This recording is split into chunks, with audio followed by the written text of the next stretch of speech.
সবে মাননীয় মুখ্যমন্ত্ৰী বুলি কয়, মই মৰমৰ বুলি কৈছো, মৰমৰ মুখ্যমন্ত্ৰী হিমন্ত দাক ধন্যবাদ আজি ইয়াত থকাৰ কাৰণে। আৰু উপস্থিত সুধীবৃন্দ সকলো মৰমৰ বন্ধুসকল আছে, বন্ধু বান্ধৱী গোটেইবিলাক আছে, সকলোকে নতুন বছৰৰ শুভকামনা জনাইছো।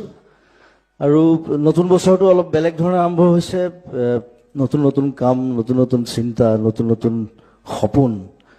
এই গোটেই বছৰটো আমি আগুৱাই লৈ যাব লাগিব আৰু তাত সকলোৰে সহযোগ লাগিব। আৰু নিউজ লাইভৰ জন্মৰ পৰা মই আছো, একেলগে আছো, বিভিন্ন অনুষ্ঠানত, বিভিন্ন কাৰ্যসূচীত, প্ৰত্যেকটো কথাতে আছো, এতিয়াও আছো, সদায় থাকিম। আৰু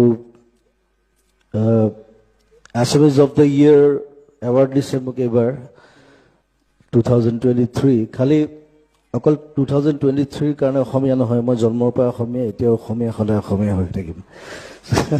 থেংক ইউ। এনেধৰণে আমি কাম কৰি যাম, ভাল ভাল কাম কৰি যাম।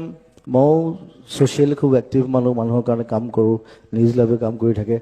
আৰু কেতিয়াবা কেতিয়াবা দৰকাৰ হ'লে মোক হেল্পো কৰে, মই ফোন এটা কৰি দিয়াৰ লগে লগে যে এইটো এনেকুৱা হৈছে, এইটো এনেকুৱা হৈছে। ইভেন